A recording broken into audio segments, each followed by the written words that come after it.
All right, so I'll try to go through these slides relatively briefly. Um, I always like to start with when our next meeting is, so you can put it on your schedule. We typically meet the first Tuesday of the month, unless there's a holiday or something going on, reason why we wouldn't. But it will be next. Our next meeting will be on Tuesday, February 4th. So it'll be our regular day and time, but you can put that down if you want to save the date for this meeting. And our exercise of the month is voice. So last month, our exercise of the month was really more of a theme kind of topic, and that was amplitude. So really taking amplitude and big movements into our exercise and our daily life, hopefully doing a power moves class at least one time per week and moving big, and then also moving big in a class like a HIIT. Even if you're doing something fast, make sure it's big and fast, and then take that movement that you're practicing in classes and take that into your real life as well, so that you're implementing that amplitude. And so we wanted to kind of continue with that theme of important, big picture things that we want to work on. So voice is one of those. We want to speak with intent. That can be as simple as counting with us when we're doing the exercise. And I already got an email message from one person who said, wow, when I'm counting during exercise, it really makes it more aerobic and more challenging. Yeah, it And does. so, yeah, that is a great, I noticed that because we have to be talking and counting and stuff when we're exercising. And so we experience that all the time. But it takes that exercise challenge up a level. And then it also is really good for your breathing, and it's good for your vocalization. So something as simple as counting counts as, an activity to work on voice. We also have some tongue twisters that I know Catherine has included in classes a couple times. I need to get another set of those printed so that we have one in each of our rooms. And then, we may find some other tongue twisters, or if you have a request for things you want to work on, and I may ask Stephanie as well, what would be like a great thing that we could take from the speech class and incorporate into our classes to work on voice. You want to speak with intent in and out of classes. Another thing you can do when you're exercising with us is kind of verbalize what you're doing. Like we will say, down and up, and we count. So you could just count. You could also say the words with us for that movement. And also, even just as you're exercising, you can say, like, okay, here's where I'm going next. And now I'm going to get down on the ground. It may feel kind of silly to do that, but narrating your life is a good way to be more vocal throughout the day. A lot of people notice, for one, if you live alone, unless you're making phone calls or something, you can go a pretty long time throughout the day without talking a lot. Or even if you do live with a spouse, but you've lived together for maybe many years and you don't have to talk a lot. A lot of people find that, they just aren't talking as much throughout the day. And the more we talk, the better, not only for our voice, which is important, but I took this whole course that was about breathing and posture and balance. And they said one of the best things for older adults to do to maintain their balance is to talk and sing throughout the day, because our balance and our stability is very much related to the pressure in our trunk and how well we're able to control that pressure. The upper part of that system is our breathing and swallowing. That's how we control pressures. The bottom of the system is our pelvic floor. So having strong and good control and coordination of both our pelvic floor and of our respiratory and vocal system at the top and bottom, having good control of that is what keeps us strong so that we can be stable and also have better balance. So our voice is not just for communication, although that's extremely important, but our voice is also for balance. So that's another good reason. And so just kind of narrating or talking throughout the day, if you're doing things, if you have music you like, play that music and sing along with it. If you have pets or spouses or friends or family members, basically just a lot of talking and communicating. The more you do, the better. And you want that to be with intent. Maybe post a reminder in your home to speak with intent and to, say what you're doing for the day, or read your calendar out loud. Or if you're reading a book or reading the newspaper, you can read that out loud. There's a lot of ways that you can kind of incorporate your voice into things that you're doing already. The other thing that I meant to put on the slide that I didn't is a reminder about our speech class. So we have a really wonderful speech class 2 times a week on Tuesdays and Thursday afternoons, live on Zoom, 2 p.m. Pacific time, 5 p.m. Eastern time. And this class both incorporates voice training and vocal exercises, but also swallowing and breathing and facial expression, muscle training, and cognition. So a lot of different things are included in each class. And Stephanie is a speech pathologist who teaches the class. She is wonderful and makes class fun and interesting. There's a lot of opportunity to ask questions and, socialize in the classes and share things about your life, which also is, really important and kind of the whole point of being vocal. So I just want to remind everyone about that class. And if you have not checked it out yet, I highly recommend that you check it out. If those days and times don't work for you schedule wise, we do record the classes and they're available in the video library. So you can do training with them anytime that works for you. I think the live class just is fun and it's great to be able to ask questions, but for the purpose of training, and if you just have to fit it into your schedule in a way that works for you, then those recordings are an option as well. Member highlight. Wendy is our member. She is one of our online members. And for any of you who join classes on Zoom, you probably see Wendy and hear from her a bit. She does live in California, but not close enough where coming here works, unfortunately. But we get to see her really consistently in exercise classes. And Maddie got a chance to chat with her. And another reason we asked her about being a highlight this time is because she just took a trip to Mexico recently and rode on a camel. And when we do these member highlights, we want to highlight all sorts of different things, achievement with exercise, trying new things, maybe particular challenges that people have experienced or worked through.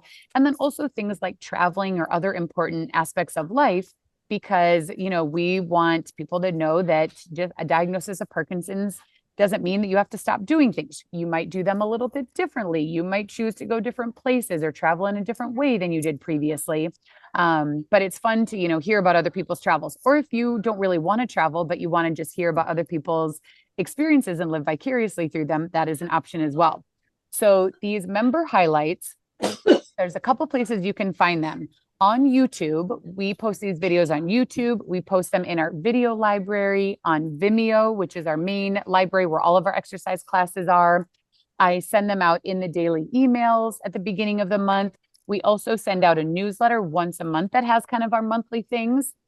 If you are not receiving that monthly newsletter, the way to sign up for that, because that one is an automated email system. And so I'm not like legally supposed to put anybody on it. You're supposed to choose yourself that you want to go on that email address or on that email list.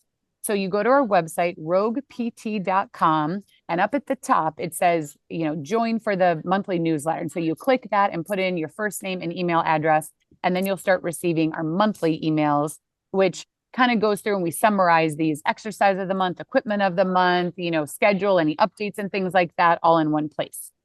I also take the information that goes in that email though and put it in our daily email, but a little bit more spread out so it's not overwhelming and too much information all in one email.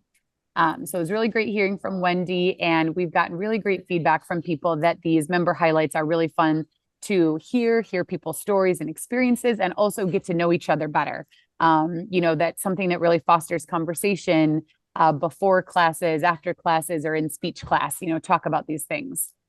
So thank you, Wendy, for being our member highlight. And anyone who's on the call right now, if you are interested and willing to be a member highlight, you might say, oh, there's nothing interesting about me, but that's never true.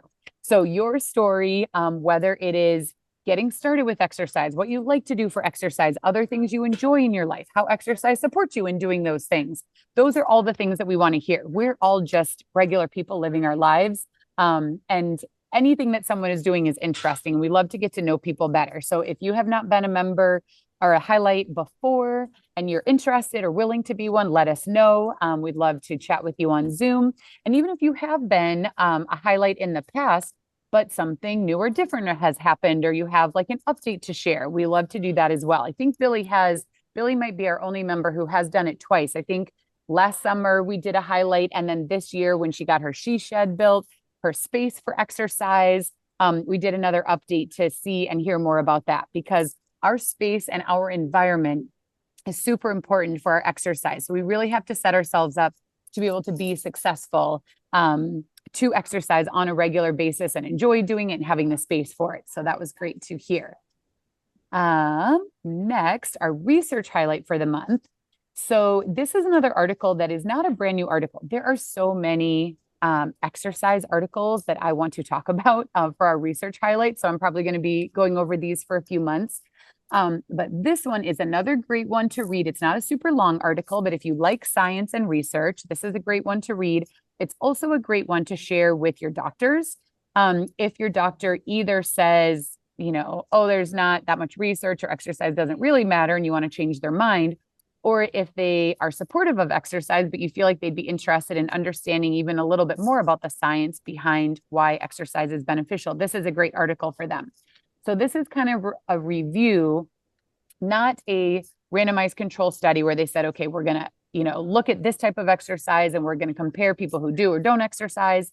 This is a review looking at lots of other studies that have happened, but what are really the neurobiological hypotheses and things happening with exercise and why it helps as a treatment for people with Parkinson's. So the abstract, Parkinson's disease is one of the most prevalent neurodegenerative diseases in the world. The degeneration of dopaminergic neurons in the substantia nigra and chronic inflammation impair specific brain areas, which in turn results in lesser motor control, behavioral changes, and cognitive decline. Nowadays, drug treatments are the foremost approaches in treating Parkinson's. Pretty much everyone with Parkinson's is on medication at some point in time. However, exercise has been shown to have powerful effects on Parkinson's based on several neurobiological mechanisms. These effects may decrease the risk of developing Parkinson's by 33%. However, these mechanisms are unclear and little explored. Among several mechanisms, we propose two specific hypotheses. Physical exercise reduces chronic oxidative stress and stimulates mitochondria biogenesis and upregulation of autophagy in Parkinson's. Moreover, antioxidant enzymes, example, superoxide dismutase, become more active and effective in response to physical exercise. So that's a lot. And this is very science heavy, but basically like autophagy is one of the problems in Parkinson's. In our cells, in our brain, there are proteins, and alpha-synuclein is a protein that we all have. It's normal to have it. It's probably important for us, but it can get misfolded in Parkinson's, and then it causes problems in the cells. The cell doesn't function as well, and the cell isn't able to get that misfolded protein out. Getting that misfolded protein or the waste products in our cells out is called autophagy. So autophagy is a very important mechanism in all of us for health, getting the waste products in our cells out after they're utilized. We're creating waste all the time in our actual cells. And so those cells need to be cleaned out, and that is autophagy. So there are things that we can do that increase autophagy and therefore increase the health of our actual cells. And exercise is one of those things. There also are things that we can do in terms of what we eat and drink that are positive or negative for autophagy. These are some of the things that Dr. Michael Greger goes over in his book, How Not to Age, that were really interesting to read. So coffee is one of the things that can upregulate autophagy. And that might be one of the reasons why coffee has been shown to be beneficial for people with Parkinson's.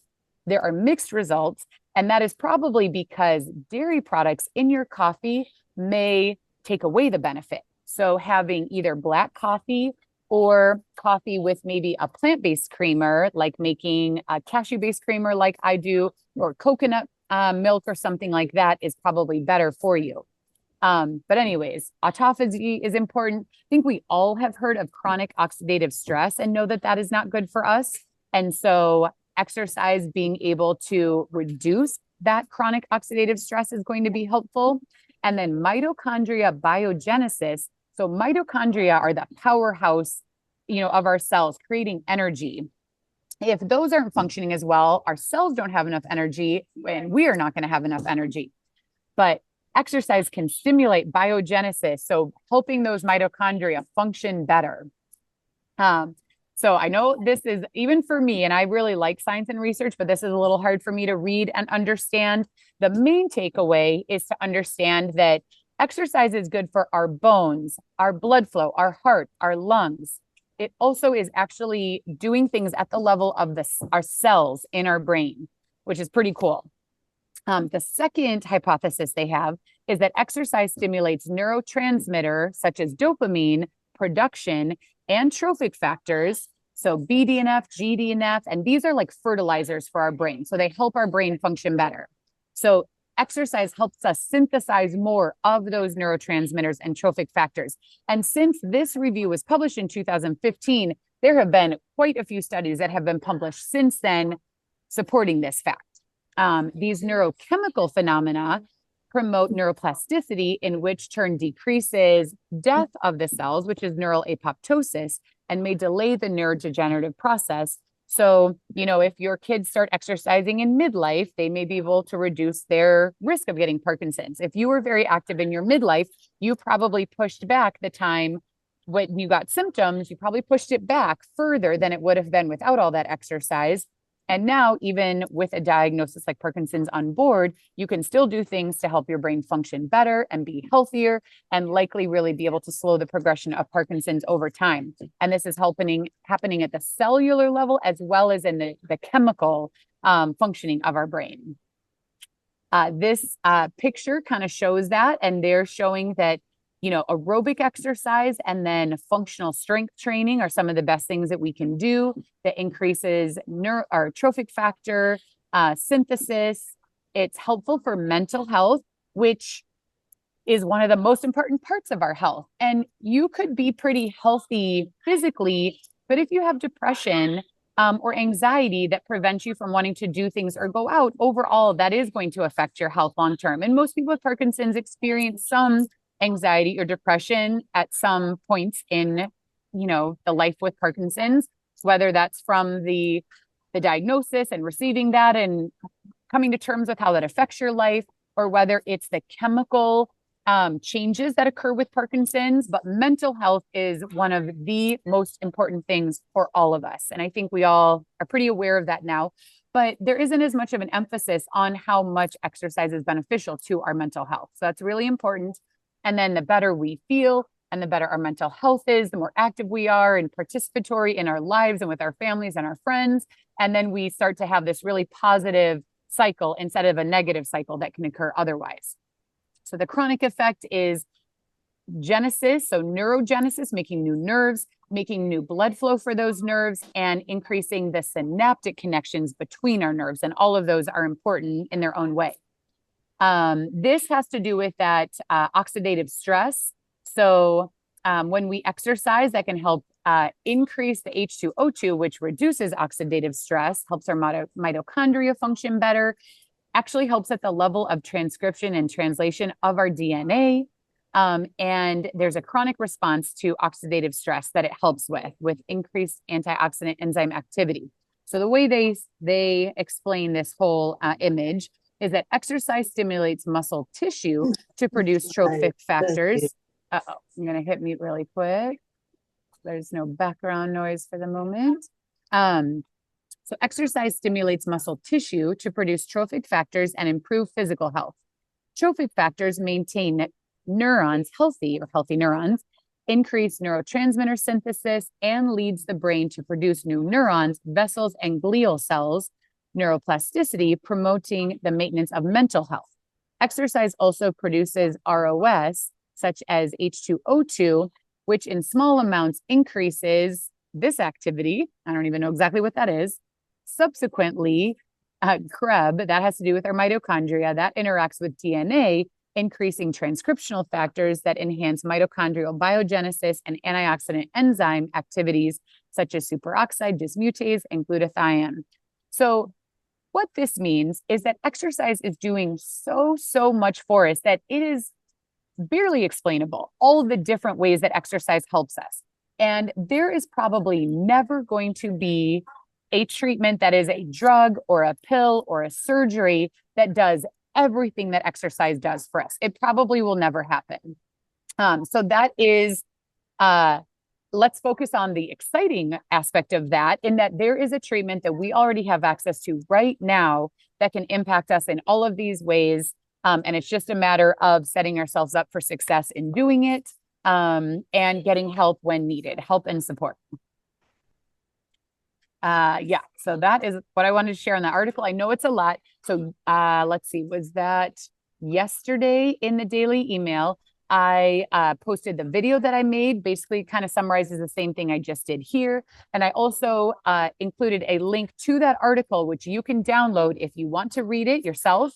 There's multiple sections that go in more in depth than this summary did. And then, or if you want to print it and email it to your doctors or print it and take it to them the next time you see them, I think this would be cool for them to see, to really understand, you know, the basis for what exercise is doing for us and why it's so helpful for people with Parkinson's. Our equipment highlight of the month. This is where I did not get a chance to download this video to show you. And I don't even know exactly where to find it. But basically, what we are highlighting is something called BlazePod cones. I was going to see if I could, how quickly I could share, because I have a video on my phone that I could share over to the computer. Here we go. I can do it pretty quickly. So BlazePods are these lights, and this is a piece of equipment. Some of the equipment that we highlight are things that you might want to get at home and use and would be helpful. Some of them are not necessarily things that you're going to use at home. BlazePod cones is probably not a piece of equipment that that I would recommend for most people to have at home. BlazePods themselves, you would really want to have BlazePods for that to make sense. I am going to share. Let's see. I'm going to open that video and then look at that video. Close this, open this.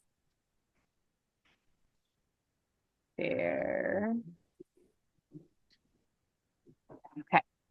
So BlazePods are these little pods that are lights. They can light up and you have to use an app to control them. So this is a piece of equipment that, based on kind of how much it costs, it's hundreds of dollars, and the setup and everything is not necessarily something that I would recommend most people have at home for exercise. I don't think it's necessarily worth it. Some people who really like gadgets and setting up things, you might be interested in having these, but it's not something that I'd recommend for most people. But it's still, I think, even if it's not something you're going to have at home for exercise, it might still be interesting to see these types of things. So Sage here is doing an exercise as part of our circuit strength class, where we had a BlazePod on each side and then a BlazePod on front on a cone. So the equipment that we're highlighting is this cone that the BlazePod is on. I am going to turn the volume down on this while I play it. So we are going for speed. So we're trying to have people tap or step on the BlazePods as fast as they can. They are lighting up randomly, so you have to be looking around as well and responding to what happens. So pretty simple example, but this is a piece of equipment. So I did want to show you, but it's not something where I'm saying, hey, everybody, I think you should go out and buy this or anything like that. But we previously, when we wanted the BlazePods at a height like this, we were putting them on a table and they would kind of like slide around and move around. It was not ideal. So getting these cones has really given us a great stable place to put the BlazePods on. All right, so I will go back to our PowerPoint. So that's our equipment highlight. I will send out the video that's on YouTube, and you can see if you want to, you can watch us use those cones in some other ways, but not super, super important. All right, so important dates for January. So we were closed on January 1st. That has already passed. We do not have any other closures. There is another, I think, is it Martin Luther King Jr. Day on the 20th. So January 20th is Martin Luther King Jr. Day. It's also Inauguration Day. We will be open that day. So we don't close for the smaller holidays. We honor people with exercise. So we'll be open the rest of the month, all regular days, regular schedule. Save the date. Our educational meeting will be on Friday, January 24th at 1 p.m. Pacific time, 4 p.m. Eastern time. Dr. Tanya Denny, who is a naturopathic doctor, same as Dr. Mishley, she will be joining us to talk about Mucuna pruriens. Mucuna pruriens is a supplement that some people take that has a naturally high level of dopamine in it. And so that is something that some people prefer to take instead of medication, or some people take it in addition to medication. Because it is a supplement, how it's metabolized in the system is different than carbidopa, levodopa, or the pharmaceutical versions. And so for some people, it is a helpful adjunct to kind of smooth things out or to give them a little bit more dopamine in their system without having to make a drastic change with medication. And Tanya has done research with Mucuna Purine. So she actually has grown it. She has made it. And then she did a research study where they ordered like all the versions of Mucuna Purines that was available on Amazon and tested to see how much levodopa is actually in these supplements. And there was an extremely wide variance. Some had almost none, some had a ton. And when it comes to supplements, a lot of people are interested and kind of think, okay, this is more natural, but supplements can be problematic for a lot of reasons. So for one, they are not regulated the same way that pharmaceutical medications are. So you don't always know exactly what you're getting. You don't know if you're getting as much of the active ingredient as you should. You don't know what other ingredients or potentially harmful things are included in those supplements. There's not a lot of guidance on how to use them and how much you should be taking. So I think, I want everyone to be well informed and know what these types of things are. And if you did want to try something like this, to understand why you would want to use something like this instead of or in addition to pharmaceutical medication, and then be able to utilize it in a way that is kind of safe and helpful. So it is an option, and a lot of people are curious about it, and I want you all to understand more about it. So Tanya will come on to share more of her experience using it, what kind of the research says. There have been a couple research studies. And if you were to want to utilize something like this, how would you approach that? What, is there a certain brand of supplement, or how do you buy supplements and maybe get ones that are third-party tested so that you do know what's in them? And then how would you use that, and how would you communicate with your neurologist about it? Most neurologists are going to be a bit anti-mucuna because of all these potential issues. But if you go in and you're well informed about what you're using and why and how you're going to, most neurologists hopefully will be open-minded and kind of work with you on that. But this is a topic that we have had on our list for a long time in terms of covering. So I'm really excited for Dr. Denny to come on and talk about it. So that will be important dates for January. Online class schedule update. So no changes to our exercise classes, same things, Monday through Friday schedule. The two changes that we're making, one is that we are going to take a break from our PD school watch party. We have been doing that for 4 years, and we got to the point where we had been through kind of the traditional content 4 times. And then it was a little bit hard to know, like, what content should we be covering? What was the most helpful? Because some people aren't familiar with the initial content, but a lot of people are, and they want the more advanced content. So we felt like it was, and not that many people were coming to those meetings on a regular basis. So we felt like it was a good time to take a break from that. For anyone who is interested in the PD School Watch Party content, which is with Dr. Mishley online, we definitely encourage people to join her online Parkinson's School, which gives you access to all of the initial content as well as all of the ongoing content. So I will put a blurb about that in one of the emails coming up to say, put in the email, we're taking a break from this meeting. But if you are interested in this content, we highly recommend you sign up for her program. And then you have access to everything that's included and the ongoing meetings that happen. And so you can utilize it in the way that is most helpful for you. The other thing we're going to change is both our online and in-person women's group. We have been meeting on a monthly basis, which feels like a lot. It feels like those meetings come up, like we just had one and it's time for the meeting again already. And in terms of exactly what we want to cover and what's helpful, when it's every month, it's a little bit hard to schedule and kind of organize those as well. So we have decided for this year, we're going to try meeting on a quarterly basis instead. And we're hoping that by meeting less frequently, more of our members will be able to join, and therefore it will be a more helpful, informative meeting, but also won't take up too much time on your schedule because we know everybody is busy. So otherwise, like I said, exercise classes are the same. We'll still have our monthly meeting on Tuesday, speech class Tuesday, Thursday. We'll still have our cooking class on Wednesday. So all of that stays the same.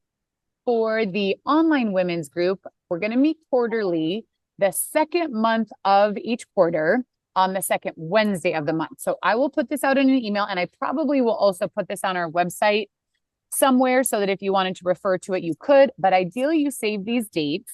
So it'll still be on Wednesdays like it has been at 11:30 Pacific time, 2:30 Eastern time. And the first one will be Wednesday, February 12th. Then we will meet on Wednesday, May 14th. then Wednesday, August 13th, and Wednesday, November 12th. So those will be the 4 times that we meet. The first meeting in February, Alex is organized to kind of approach this meeting as goal setting for the year and a bit of a review of last year and goal setting for next year. What are things that you want to do or accomplish? Like, let's all be intentional, not just about our voice and our movements, but about our lives. What do we want to do with our lives? So that will be the first meeting. And then also answering any questions, talking about any topics that you all are interested in, seeing like if there's anything specific that you'd all like to see in the other meetings of the year, or we'll kind of, organize that content. So please do save the date for anybody who wants to join the online women's group. If you are a man and you're interested in men's group, we have always been open to organizing men's group, and we just haven't had the same demand. But if you're a man and you would like to have an online group, an opportunity to get together with other guys and chat about things, or bring in speakers to talk about maybe certain topics that are relevant for men only, we are happy to do that. So you can just let me know if you're interested, and we could get those meetings started as well. Then our in-person women's group, same thing. We are going to move our in-person women's group to quarterly. We are going to meet on the first month of each quarter, because that is what worked best for my schedule. So it's the second Friday of the month, like it has been. We will be meeting January 10th, April 11th, July 11th, and October 10th. So you can save the date for those. Those are meetings that are happening here at Rogue in person. In person, the rest of our meetings, we have our support groups. Today is the first one for our members with Parkinson's. This Friday, we'll have our women's group. Next Tuesday is the support group for partners of our members with Parkinson's. And then the third week of the month is for all people with Parkinson's and their spouses and partners. So anyone is welcome to join and attend together. And if anyone is interested in doing reactive balance training or athletic falls training here at Rogue, let us know and we will schedule that. Future educational meetings. So the topics that I am working on, either presenting myself or recruiting a speaker for, bone health, dystonia and dyskinesia, new treatments in the pipeline, having a neuro-ophthalmologist come, sleep, balance and vestibular, Alex did cover, so I'll take that off, and then mucin appearance. So I will take these off. But then if there's any other topics, let me know.